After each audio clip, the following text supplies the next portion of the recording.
take my... Yeah, that should be... Okay, we're good. Do you want to just see if you can see the top of my head when I go to it? And if not, let me know and I'll adjust it. But I think you should be able to. Top of my head, we're good to go? It's taping? Yep. Good. Okay, we're good. So first of all, I don't have your papers marked.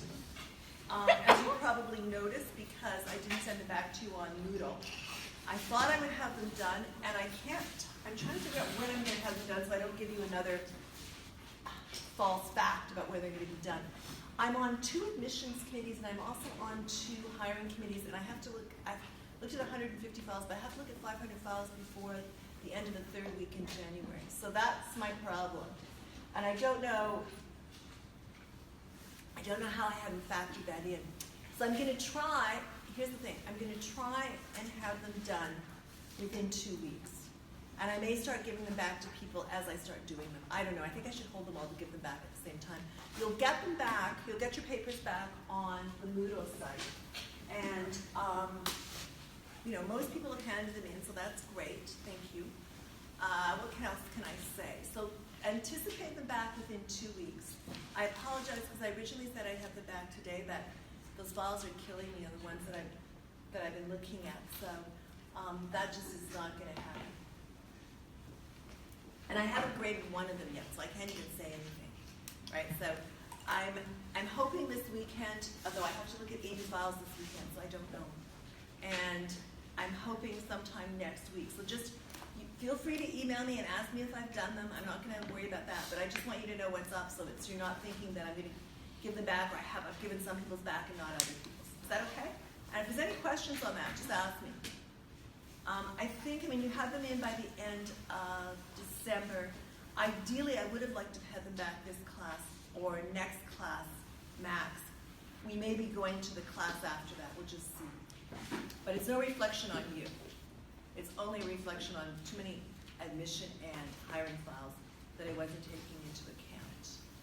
So you guys good with that? You got the announcement, you're all fine. I wouldn't worry about it in terms of needing, when do you need to have your grade before you decide whether you're going to drop a course? Is it February or something? I don't think, second week of February. I was going to say, I don't think that applies to any people that, usually what happens in this course, people that are going to drop will drop, which they did by the time the first paper is due. And so that's usually what happens. So I don't see any, I mean, you'll definitely have your grades back before then, but I don't see, I would really recommend against that. If for some reason you're in that situation, talk to me, because you put in like a full half year, right? So then we can work something out because that's not good. Anything else? Any questions at all? No? Okay, I'm really genuinely very sorry for this, and I'm just embarrassed. I was going to try and use my injury, but I was like, no, the injury didn't actually have anything to do with not getting the grading done. It's actually having all these files that I had to look at for due dates. So what we're going to do today is I'm going to do the Nietzsche lecture, which is very good. Not that I don't know about you, but I can't say that I particularly like either one of the Nietzsche readings, although they're classic. In fact, they just annoy me.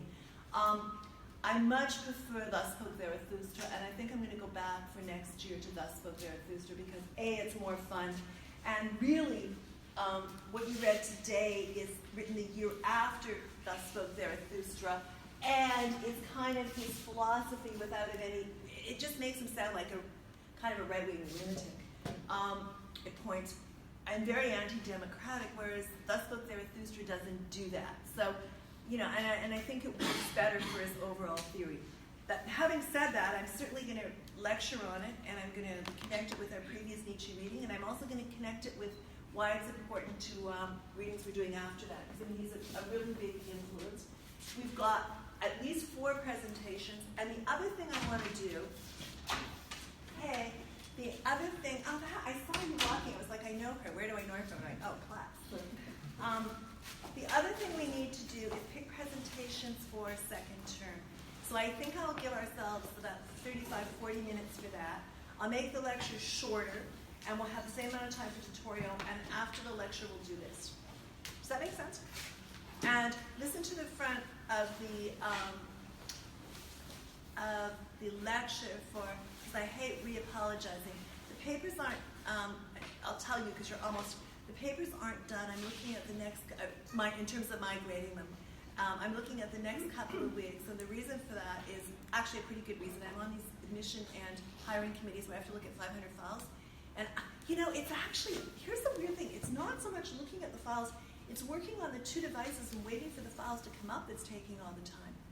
Because inevitably, it's just really slow. And so I tried doing other stuff while I was doing that, so we'll see. But I think it's safe to say within 2 weeks. I'm going to try and stick with that. And Catherine, I need to talk to you at break time, just because I want you to do something. It's no big deal. Okay. What we're going to do is we're going to do the Nietzsche lecture. We're going to pick the presentations, and then we're going to break and have a tutorial. So I want to give myself about an hour or so in the lecture, and hopefully I'll have it covered by then.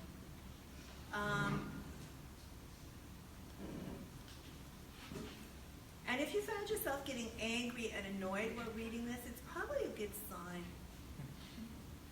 I think it's important to read Nietzsche, and I think it's important to read some of the classic texts. This is mature work. So both Genealogy of Morals, what you read, and Beyond Good and Evil are the mature works. However, I like Nietzsche, and it doesn't. I generally do like Nietzsche's work, and I like what you can do with Nietzsche. And I have to say, this does not make him look very good.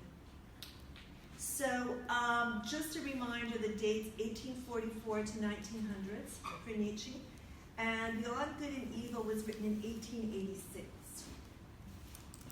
And it was written 1 year after Thus Spoke Zarathustra, and I'll maybe make some links with Thus Spoke Zarathustra. The book that you read one chapter in Beyond Good and Evil. The book's made up of, and interestingly, the section before, you read section 5, or chapter 5, or part 5. Part 4 is all one-line aphorisms, which makes it very interesting, and a lot are quoted from there.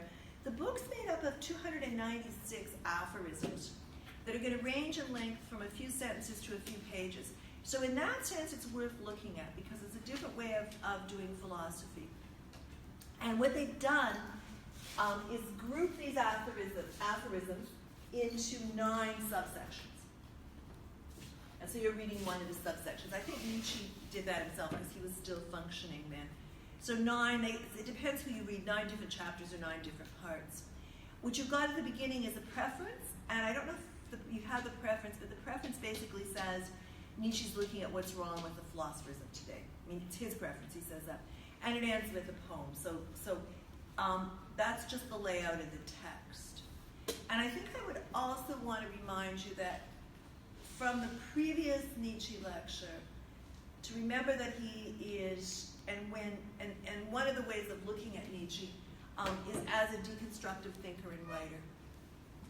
So his aphorisms, and by aphorisms, I mean like pithy statements, sayings, are short, they're partial thoughts, and you can take them apart and use them in different ways.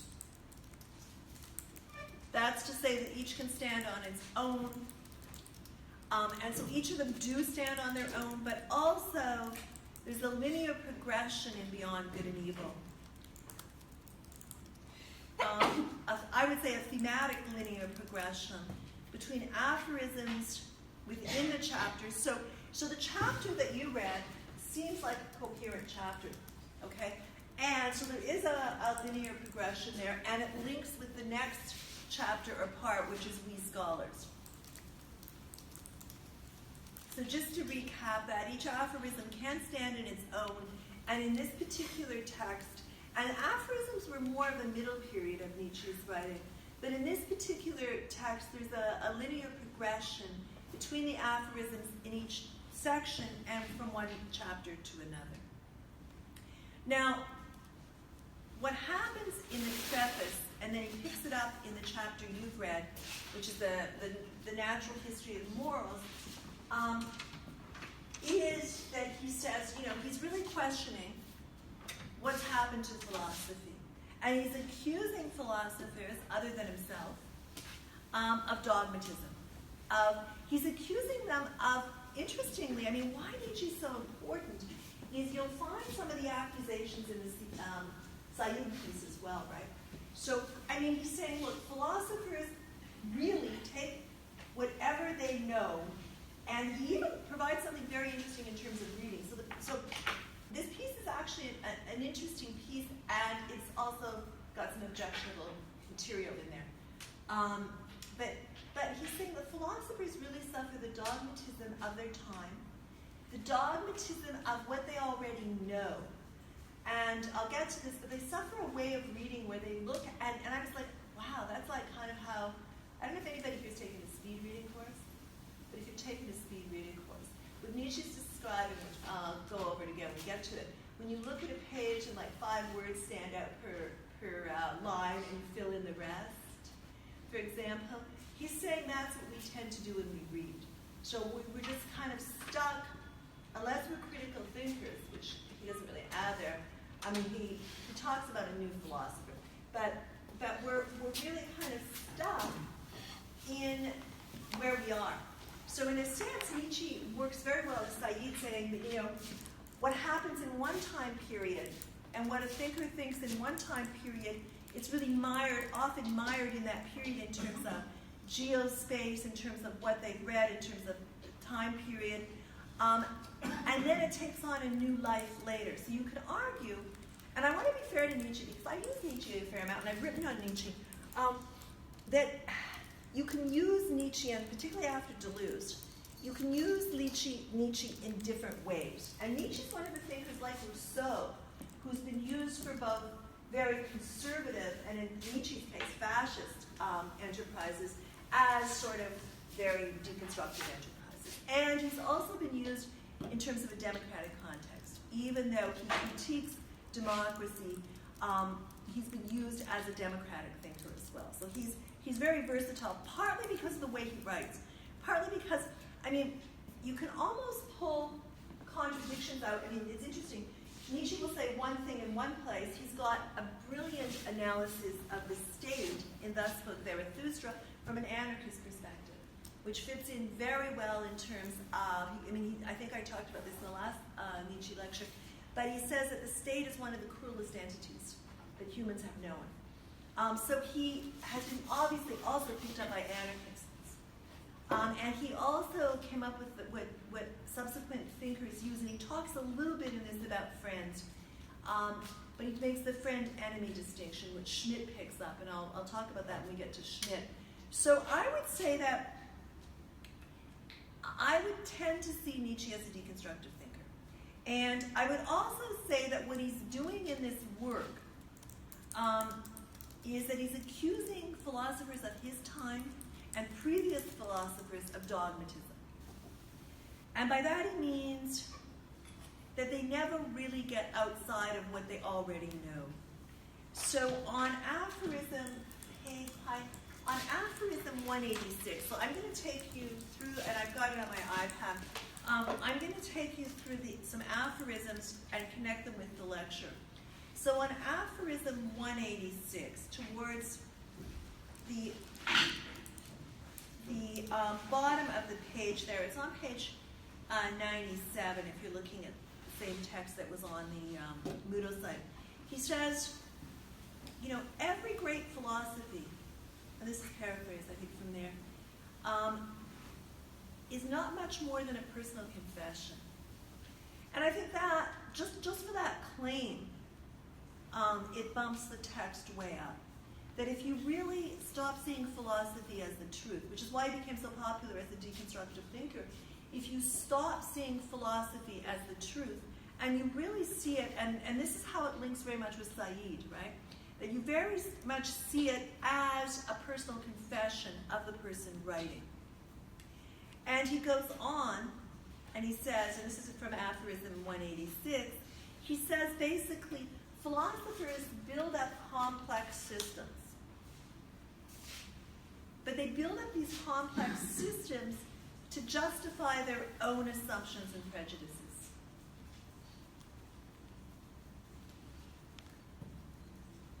They're stuck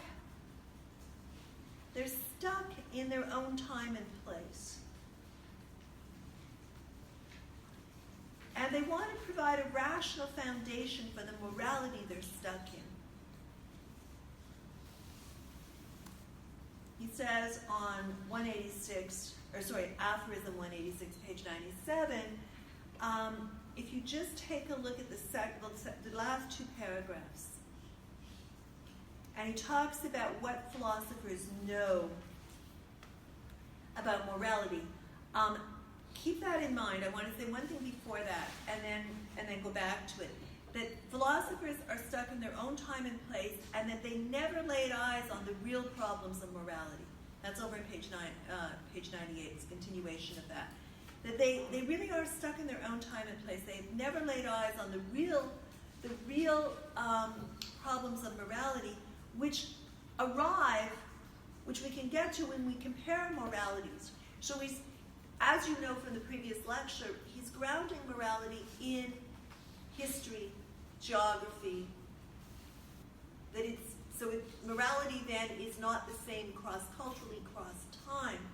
He says just because this is the bottom of page 97 on aphorism 186, just because our moral philosophers knew the facts of morality only very approximately in arbitrary extracts, as the morality of their environment, their class, their church, the spirit of their time, their climate, and part of the world, just because they were poorly informed and not even very curious about different people's times, past ages, they never laid eyes on the real problems of morality. So in that paragraph, it's a very succinct critique of how philosophy is done and how the moral issues of philosophy, and I would say it's you could read it as a historical materialist critique, if you want, that how the people writing the philosophical tracts, the philosophers, are stuck in the morality of their environment, in their class, in their church, in the spirit of their time, their climate. They're stuck in their part of the world. They're poorly informed. They're not very curious about different times and places and past ages.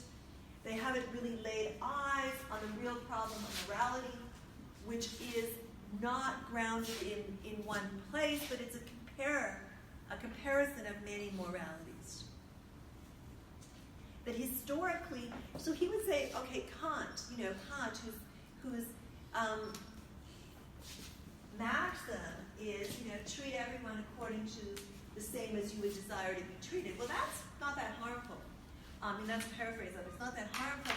But Kant himself was grounded in a particular time and place, and he was a forward thinker in that time and place, as was Hegel. Hegel would be a forward thinker and slip back, but that doesn't take, and so Nietzsche was really the first person to point out how grounded political theorists and philosophical thinkers are in the time in which they are writing, in the place in which they are writing, in the works in which they are relating to.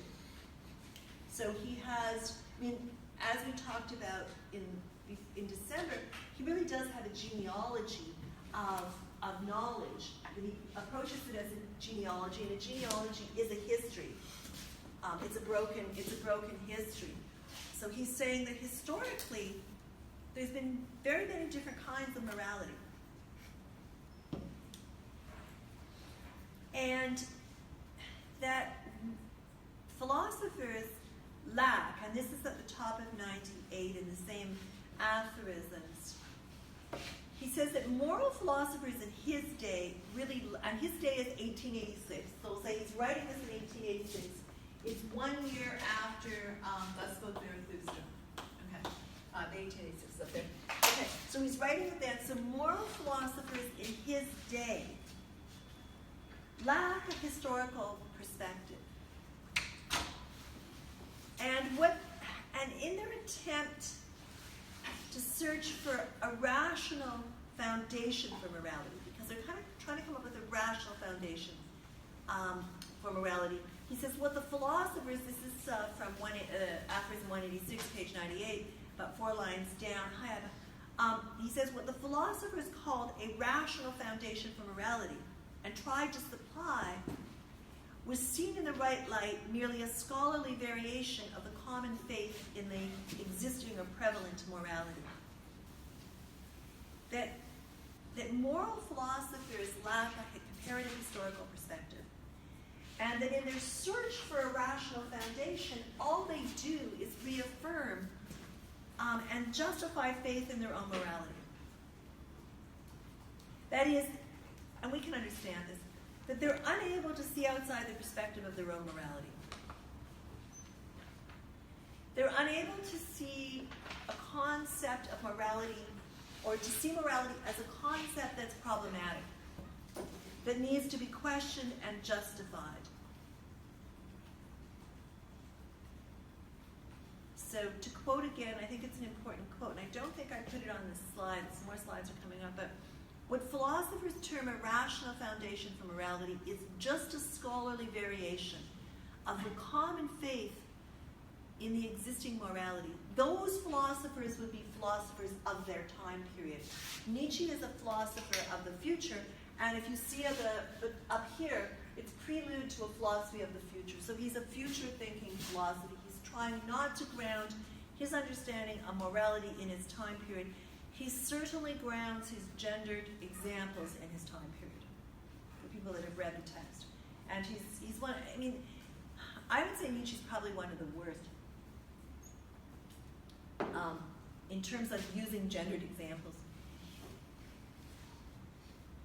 So on the aphorism 192, which is on page 105, I want to go to that one and then we'll come back, because I want to link this up. That he says that we tend, so he's saying we tend to think in the time, place, and milieu that we exist in. Absolutely what Said is saying. And Said, obviously, as I think it's maybe talked about, is affected or influenced both by Marx and Nietzsche. So absolutely what Said was saying in terms of traveling theory. You know, so it's nice to see a trajectory of how thought develops and what people take from, what thinkers take from thought. So I want you to take a look, because I think this is ingenious, partly because I taught 2 courses on contemplative photography and general semantics. And one of the things we were trying to do is precisely, or I was trying to do precisely when teaching it, was break this way of seeing. So if you go to page 105 at the top there, and it's aphorism 192, he says, quote, "Our eye finds it more comfortable to respond to a given stimulus by producing once more an image that is produced many times before, instead of registering what is different and new in an impression. That is, the latter, to register something new and in an impression, would require more strength, and he says more strength, more morality. It's much easier, and you think, yeah, you know, I mean, because we had to, part of contemplative photography is you shoot the forms. You don't, it also fits very well with object-oriented ontology. You would not shoot this, if you were shooting color, you would fill your viewfinder, move in on color, and it would be a new presentation. It wouldn't be a chair, right? So you want to be able to see differently, and what Nietzsche is critiquing thinkers' way of seeing is how the eye finds it more comfortable to respond to a given stimulus by producing once more an image that it's produced many times, instead of registering what is new and different in an impression. Now, one of the things that's happening with me, because I'm walking much slower, because I can't go faster because I've got an injury, is it's really interesting, just because, you know, so it takes me a lot longer to get somewhere, so that's kind of cool. So I'm amusing myself by, like, really noticing stuff. And really noticing stuff, so I mean, one of the things we do incredibly now is we see precisely what he's saying and then fit what we see into standard impressions of the images. So I also get a lot more time to smile at people. People are actually pretty friendly in Toronto. We're just going too fast to notice that. So that's kind of interesting. But I think, to me, what he's saying in 105, I'm going to use in other work I do. And then he says, hearing something new is embarrassing and difficult for the ear.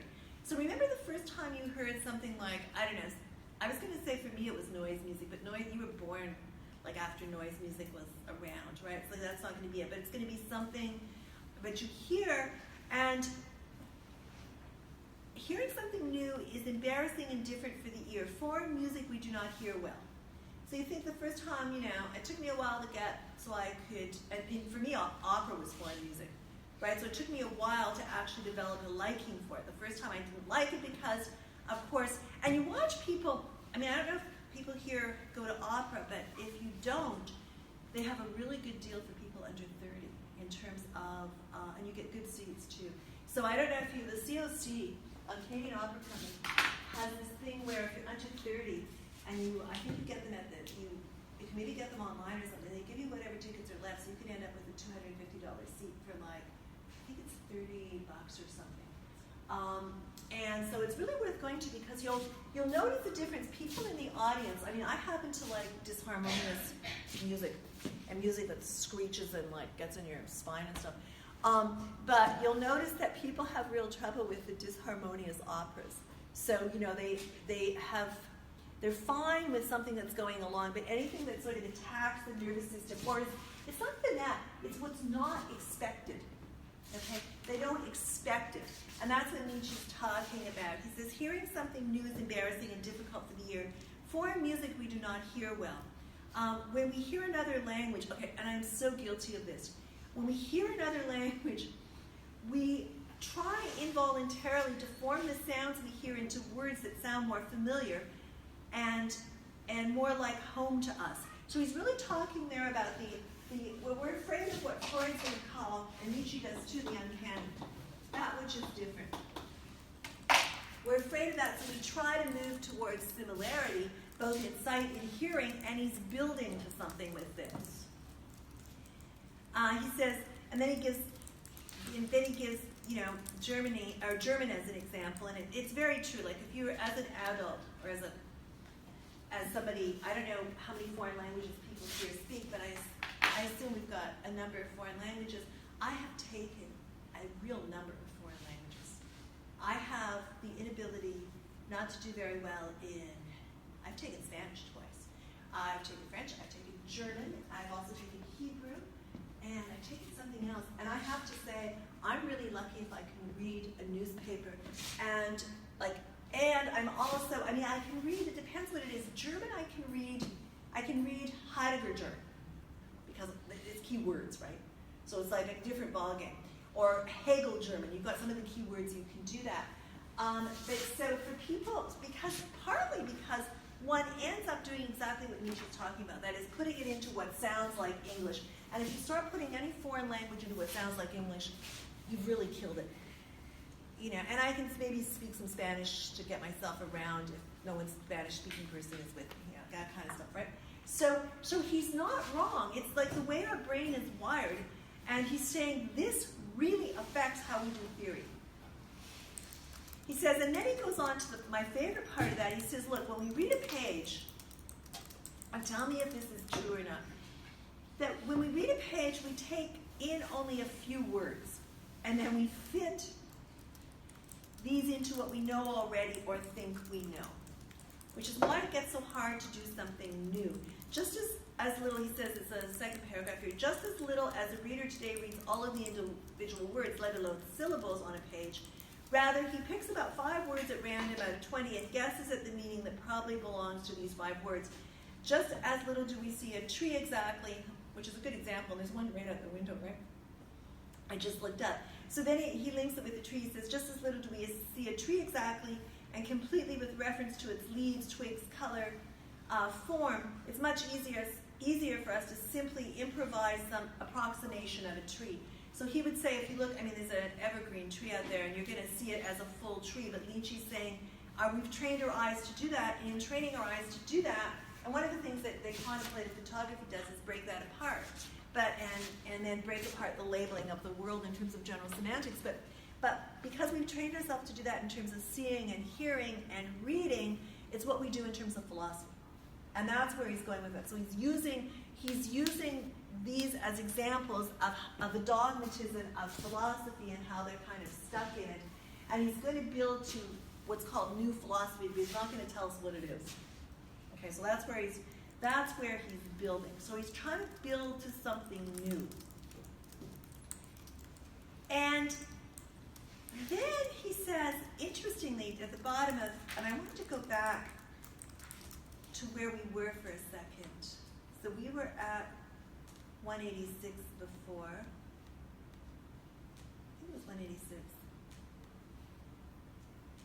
Okay, well, we'll go ahead and I'll come back when it turns up in the notes. So stay at 192, and the page we were on, which is 105. Then he says, we're much more of an artist than we know. Partly, and partly, I mean, for Nietzsche, this is a dual edge, eh? Because for Nietzsche, an artist, I mean, he talks about different artists, and he talks about artists as being sort of those who are capable of doing the new. Here he's not talking about so he's really thinking of what he calls philosopher artists. And in his book on, there's part of the Genealogy of Morals, it's on the artist philosopher. And so it links up very much with what I do in the grad class in terms of Heidegger's artist philosopher. And that's the idea that somebody who's an artist, either as a writer, a painter, a video artist, like just, go on and on, sound.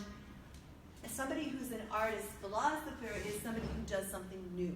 But they don't just, and Nietzsche, of course, sees himself as an artist philosopher because of the way he writes, because of aphorisms. That simply, so he says one is much more of an artist than one knows. And then and that's on page 105. And what he means by that is that our knowledge is an invention. That we don't recognize. So if you take that back to the very first text we did, Rancière, the schoolmaster, and if we take it back there and we say our knowledge is an invention, so if you take it to Kant, and you take it to Kant the idea that the enlightened person, one who's not living in a self-incurred minority, is someone who's thinking for themselves, who's developing knowledge for themselves. Well, Nietzsche would very much agree with this, and he's saying that what happens if we're much more of an artist than we know, and if our knowledge is an invention, and we tend to only see the world according to the way it is, and we don't get outside of, we fill in the gaps according to what we know, then we're just going to reproduce. So it's a critique. So he says at the very bottom of the second paragraph there, or to put it more virtuously and hypocritically and short and more pleasantly, one is much more of an artist than one knows. And that's both, I think that claim includes both a hope for possibility, but also a critique of how we just keep reproducing what we know. Then he moves on to discussing possession of knowledge. Now, possession of knowledge, you can always count, it's on aphorism 194. And that's page 107, or 106 to 107. You can always count on Nietzsche for his examples to give you not only a sexist example that you would find objectionable in history now, one that also people would probably find objectionable at the time he was writing. But I'm not so sure about that. Let's say some people would find objectionable. Probably people who were independent thinkers, particularly female. Okay, let me just clarify that again. Female people of his time would find it pretty objectionable. Certainly female independent thinkers. So what he says about, now he's not wrong about possession, it's the example he uses, right? He says, he's going to discuss possession, and he wants to get to possession of knowledge. And he's going to say that basically he's leading to the end, his end there, is that teachers and statespeople and politicians possess us because of the knowledge that they have given us, right? So he's talking about possession of knowledge. Now he's going to illustrate it first off in terms of 3 ways of possessing a woman. So I'm going to, because, I'm female, and because it's a bit objectionable, I'm going to say, it's even objectionable to just say 3 ways of possessing a person. So let me just go with person and recognize that's objectionable. This is what he's saying.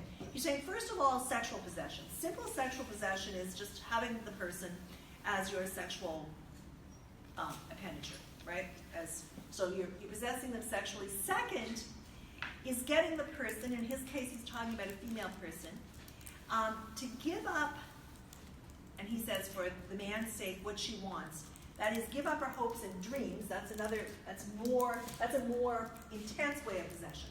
So it's not only that you possess the person sexually, but now you've got them giving up their hopes and dreams to service you. Okay, and the third one is the one that actually is quite incredible, and that is, it's not enough to have somebody give up their hopes and dreams and possess them sexually, but also you want them to really know you, okay? And you want them to really know you so you don't have to put on a false front and you don't have to be pleasant, okay? And then that is, so he's using that as an example of, and he didn't need the example. He's using that as an example of, ways of possession that he's going to link to parents' possession. Okay, he's going to link it to, and mention in passing, political possession, the state's political possession, and parents' possession of children and education. So that's where he's going with that. So 194, he goes through that. And he ends the paragraph on 107, the top paragraph. And he says, he's referring to himself. I mean, this is, if you go through and you usually see what Nietzsche says about love and females, he's always referring to his own messed up encounters, but primarily one of his encounters. And he says, just to end out 107, what he's saying in the third way of possession, he says, and it's 107, bottom of the first paragraph, he feels that his beloved is fully in his possession only when she no longer deceives herself about him. When she loves him just as much for his devilry and hidden insatiability as for his gracious patience and spirituality. So that paragraph there, the beginning of that begins on 106 and after is in 194 to the end of that paragraph there gives you, so say you were doing work on gender, how theorists see gender. That would be a very good example of how Nietzsche has integrated his understanding of gender and love into his overall work. So I think it's important for that. What he's using it for, and why it's such a throwaway, because he doesn't really necessarily need to say that. It's not like it's building to something that's connected. He's saying one type of person, and he quickly then just mentions it and drops it. One type of person is really interested in possessing a people. Like leaders are interested in possessing a people. One type wants to possess a people. And so that would be politically possession. He then goes to parents' possession of children, which is kind of interesting given what Rancière says about education and Jacotot. Given what Jacotot says, that Rancière reports from Jacotot about education, and what Jacotot is trying to do, he says basically, and this is the bottom paragraph in 107, he says, basically, involuntarily, parents turn children into something similar to themselves. They call that education. Now, we have less of that, because we have a lot more reality. I mean, I would venture to say that most people sitting in the room are not exactly what their parents wanted them to be. Probably way better. But parents turn children into something similar to themselves. They call that education. And then he goes on to say, deep in her heart, no mother doubts that the child she has born is her property. Then, no father contests his own right to subject all his concepts and valuations. Sorry, he says, no father contests his own right to subject it, and by it he means the child. To subject his child to his concepts and valuations. Formerly it seemed fair for fathers to decide on the life and death of the newborn as they saw fit, and like the father, so here's where he's going with this, and like the father, it's over at 108, page 108, it's the end of aphorism 194.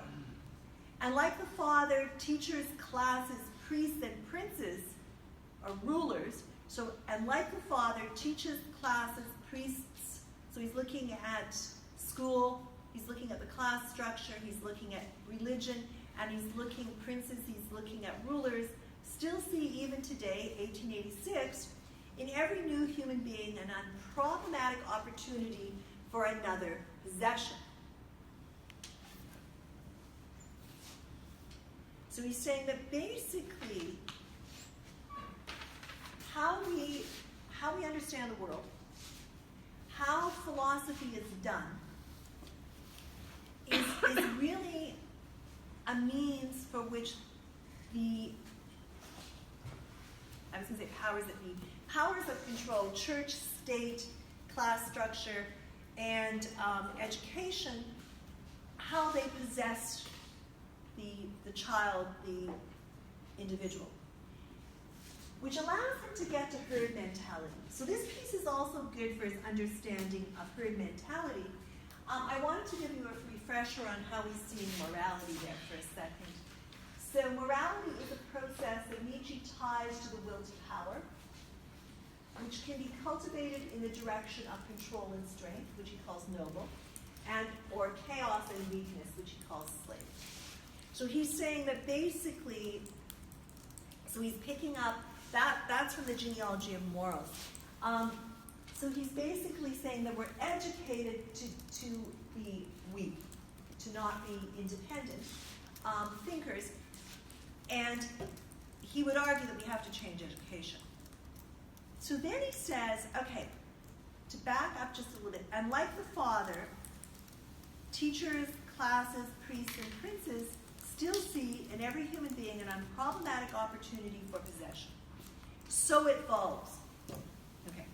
And his so it follows takes him right back into herd mentality and into morality, and it takes him back to the claims he was making in terms of good and bad and good and evil of Judeo-Christian morality. Okay? So what he says here, the Jews, the people born for slavery, he's returning there to the slave revolt. So in aphorism 195, he's returning to what he talks about in terms of the inversion of valuation in the Genealogy of Morals. He's returning to the slave revolt, which is brought about by Jewish revolt in Egypt, brought about by the Ten Commandments, brought about by Judeo-Christian morality, brought about by the revolt against the Romans. And Nietzsche is casting this as the revolt of the weak against the strong.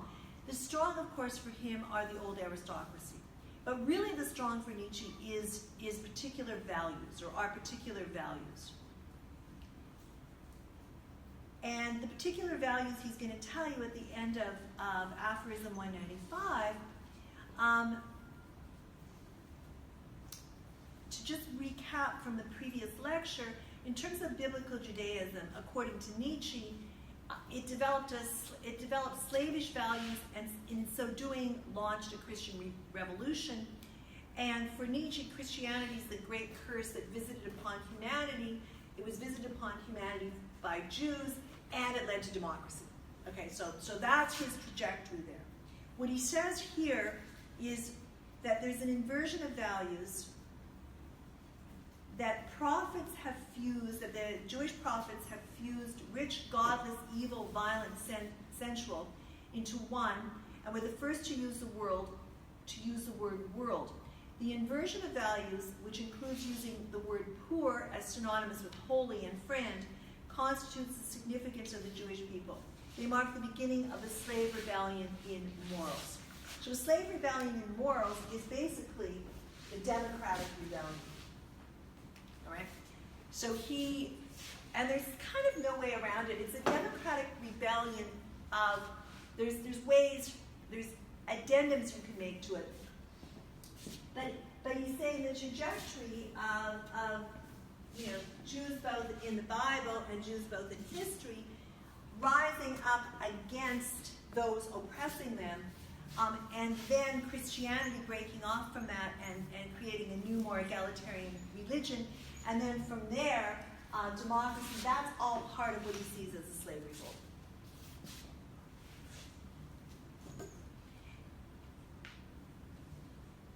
He sees some positive things happening to him. We can get to those. So then, slide flip.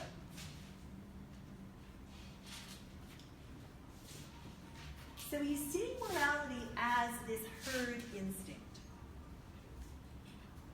He's against morality because morality, as he sees it, is, and he's doing the genealogy of morality in previous texts we read. He's against morality because he sees it embedded in the values of those groups that are ascending and in control. So in the case here in aphorism 195, it's the ascension of the Jewish priests, the ascension of democratic Christian leaders, or more democratic leaders, and the ascension of democracy. He writes against what he terms herd morality, aphorism 199. So if you go to 199, in 198 he says, the moralities address themselves to the individuals. 199, at the beginning of the aphorism, it's on page 110, he writes against what he terms herd morality. And he says, inasmuch as at all times, as long as there have been human beings, there have also been herds of humans, or men. Clans, communities, tribes, peoples, states, churches. And always a great many people who obeyed, compared with the small number of those commanded. So you have way more people obeying, that we have a herd instinct of obeying. And if you read down,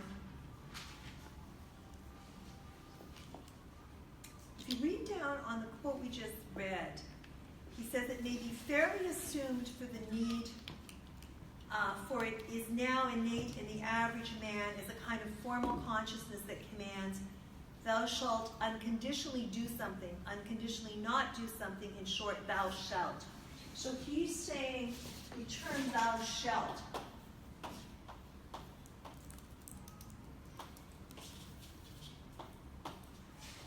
Thou should, thou shalt.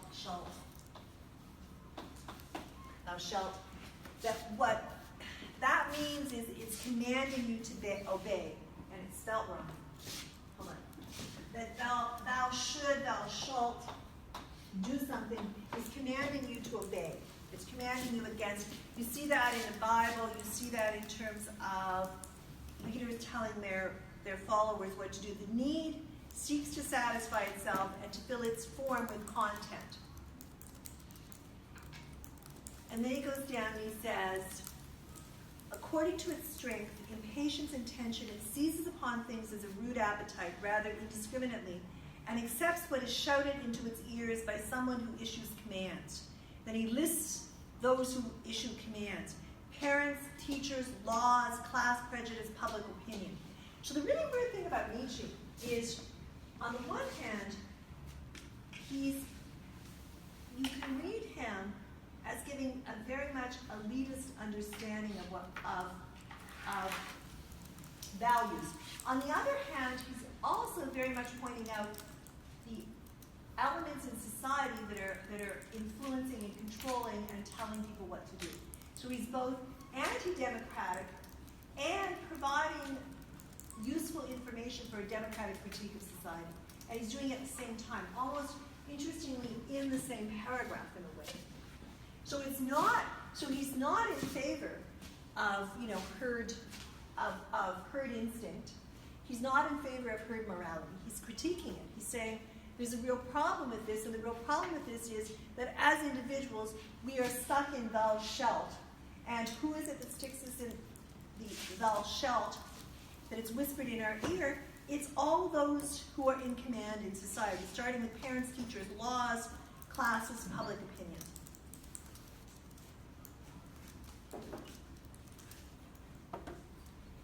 He then refers to us.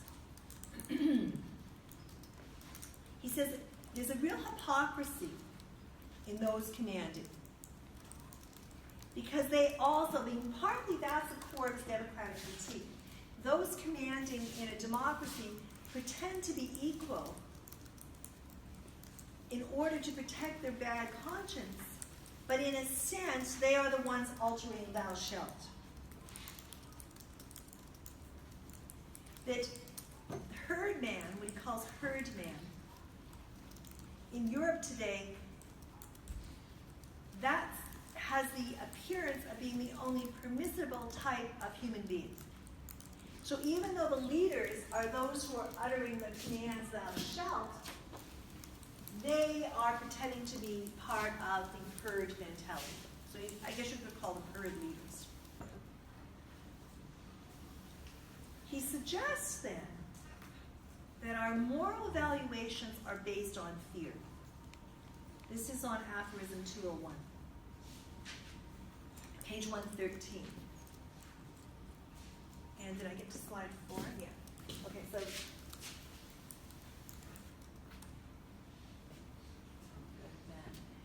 so he's suggesting then that our moral valuations are based largely on fear. And the fear, he says on page 113, aphorism 201, is that it's fear of the neighbor. In the last analysis, second paragraph there, love of the neighbor is always something secondary, partly conventional and arbitrary, illusory, in relation to fear of the neighbor. That what drives herd morality is fear of the neighbor. And if you go down, he says, the herd instinct draws its conclusions. How much or how little is dangerous to the community, dangerous to equality, in opinion, in a state or effect, in a will, in a talent, and now constitutes a moral perspective. Here again, fear is again the mother of morals. So he's saying that our that in the terms of weak morality, it's grounded in fear, and it's fear of the other, fear of the neighbor. Now, at the very bottom of page 113, to the top, and it's a quote that's up here, to the top of 114, what Nietzsche says, he says, herd morality condemns. And you can see how what herd morality condemns, if you want to give Nietzsche a positive spin, is precisely what Kant and what Jacques Cousteau, as Rancière is reporting him, want human beings to be able to do. So Nietzsche's on page with them. He says, herd morality condemns high and independent spirituality, the will to stand alone, even a powerful reason, are experienced as dangers. Everything that elevates an individual above, and if you're not comfortable with the word herd, because it's kind of objectionable, I guess you could replace it with above, what one is educated to do. Everything that evaluates an individual above the herd and intimidates the neighbor is henceforth called evil. And the fair, modest, submissive, confirming mentality, the mediocrity of desires, attains more designations and honors.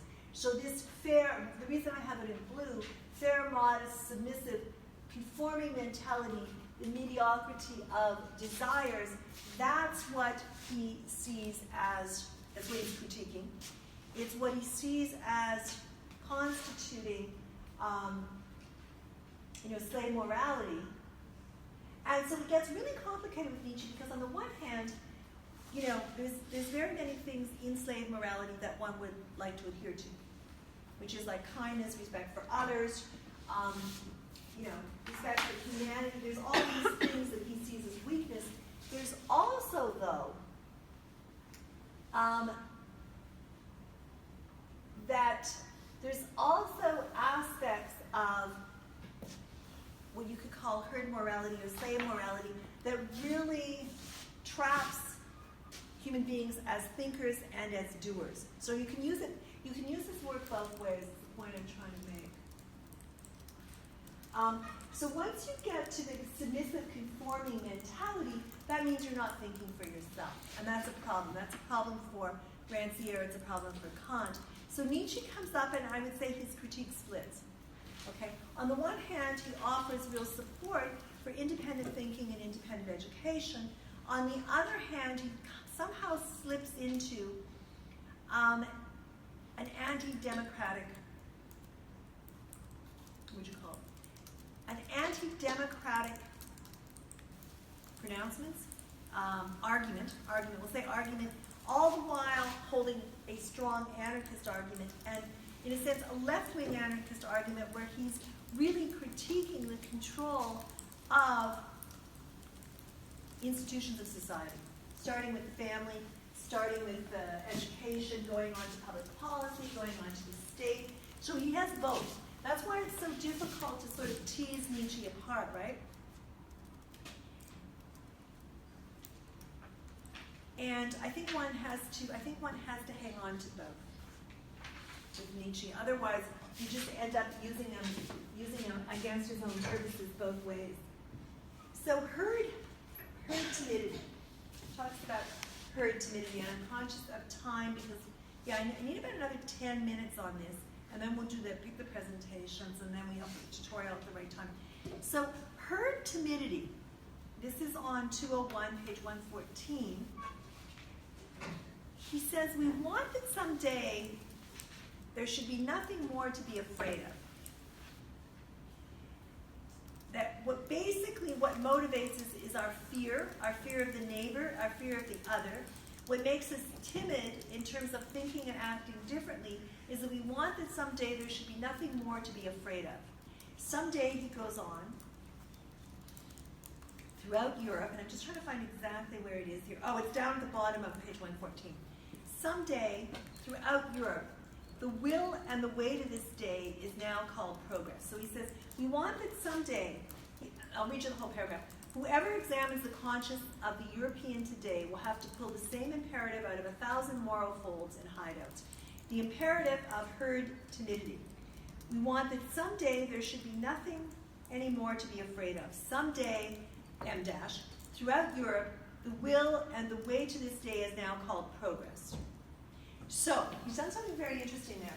He has linked progress and the progress of Europe with this fear of difference, with this fear of standing out, with this fear of danger.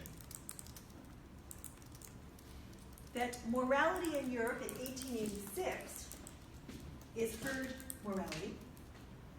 Morality in Europe is today, that's 1886, is herd morality, and he says that in aphorism 202. The first part of 202. No, actually it's the second paragraph there towards the bottom. Morality in Europe today is herd animal morality. In other words, as we understand it, merely one type of human morality besides which, before which, and after which many other types, above all higher moralities, are possible. However, they're not happening.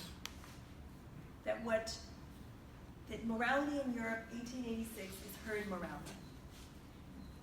The key in herd morality is how democracy is playing out for Nietzsche.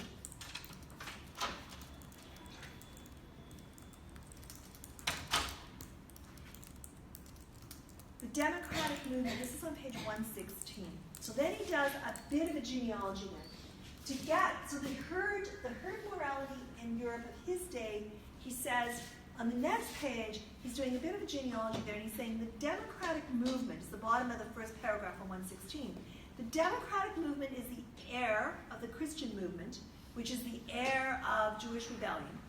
So he's always linking it back there. He says that as an individual, at the top of that page, I am morality itself and nothing besides morality. I am morality itself and nothing besides is morality. The morality is in the individual and it's also in the collective. So he's making a division there. He's making a split between the individual and collective and bringing it back together, saying it's the same type of morality. Aphorism 203, which is on page 117, he talks a bit about the democratic movement at the beginning of 203. He says, to us, the democratic movement is not only a form of the decay of political organization, but a form of the decay, the diminution of man, making him mediocre and lowering his value. And we're like, well, there's something weird. Because precisely the democratic movement in education is supposedly what's going to teach people to think. All right? And so if you go back to Jacques Cousteau and you go back to Rancière, and the idea of thinking for yourself and being able to take a book and start and go with it, and not needing a master, that is part of the democratic movement. So you've got that contradiction, and so that's precisely what Nietzsche's talking about when he's also talking about the eye sees according to what it's always seen, the ear hears according to what it's always seen. Excuse me. When we read, we tend to read and fill in the spaces according to what we already know. That's not the democrat. That's really against the democratic movement. So you'll find the contradictions on democracy quite glaring in Nietzsche, but if you take them, I'm not even sure how to say to take them, because on the one hand, you can take what he says excuse me, about democracy, and he's very anti-democratic. And he sees democracy as herd morality and herd mentality. On the other hand, his call for people being able to think for themselves and not be influenced by, in terms of education, by parents, schools, public policy, priests, etc., that's all part of the democratic impulse. So he's got glaring contradictions there, which I think we need to identify, which I have.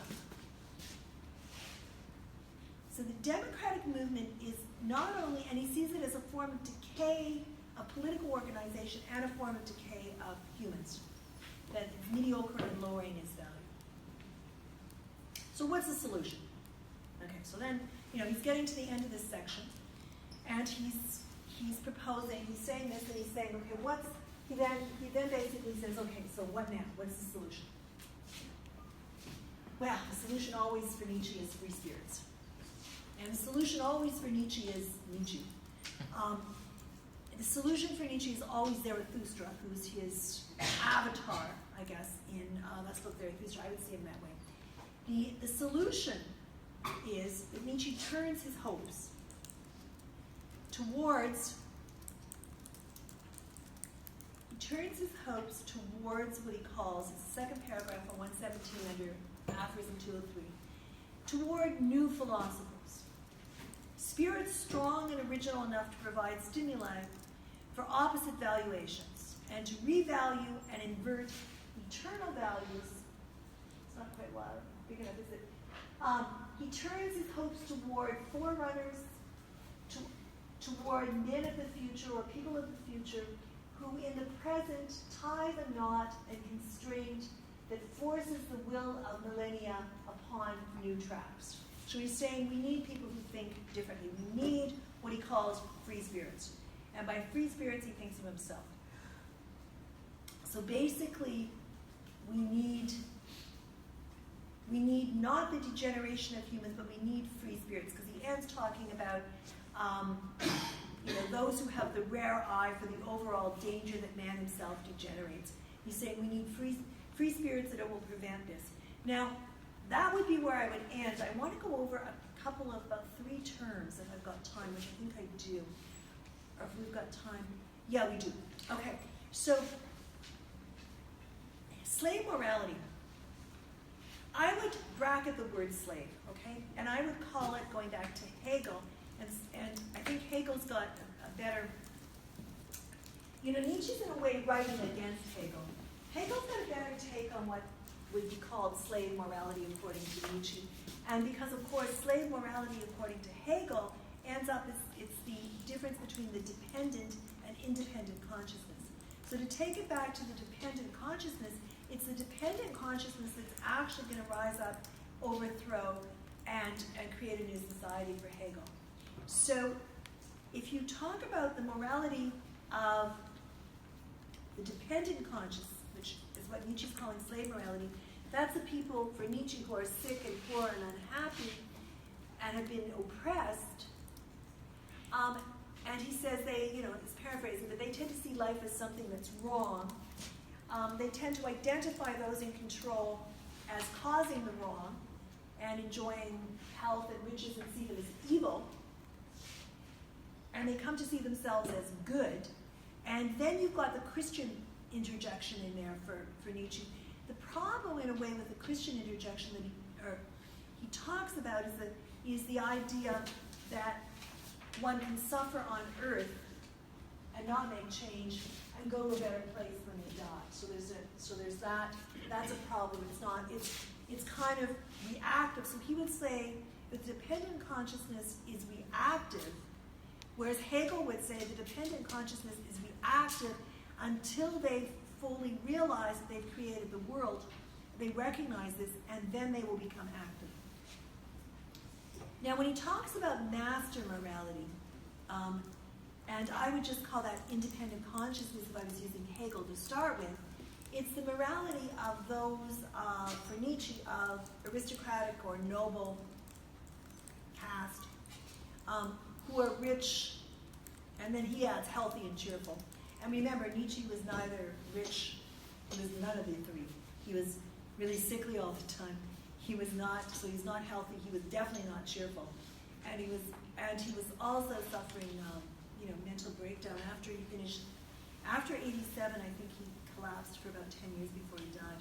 He didn't write anything. I'm just trying to think of the date. It might be 88. So in a sense, then, Nietzsche, although he's writing about the master morality, is really what you would call a free spirit coming out of what he would call slave morality. And I guess one of the distinctions I make between Hegel's idea of dependent consciousness and Nietzsche's idea of slave morality is that for Hegel, it's through recognition that one becomes active and makes change.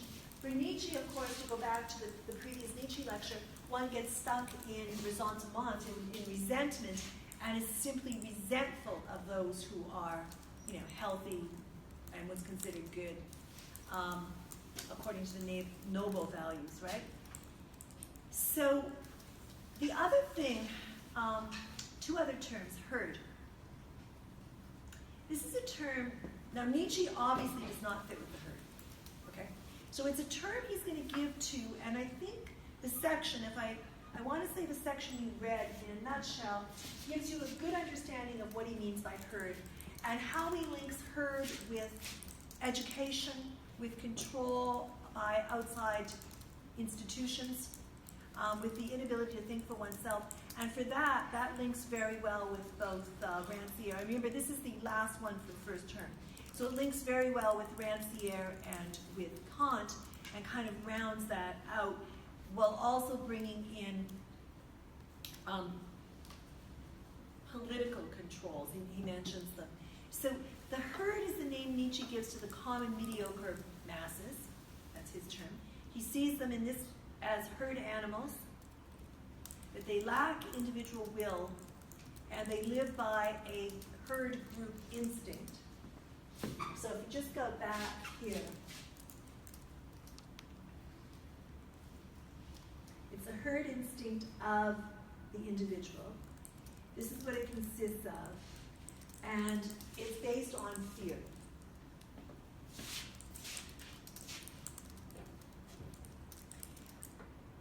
He says that herd morality is a will to render everybody equal in mediocrity.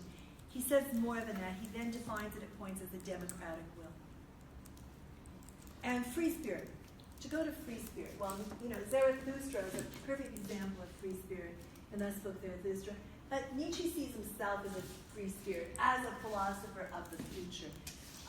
That is someone who can think for themselves. They're not, to go back to the very beginning of the lecture, they're not caught up in one point of view or dogma. They don't take everything they see and hear and put it in, fill it according to what exists. But they look at the world from different perspectives, different views.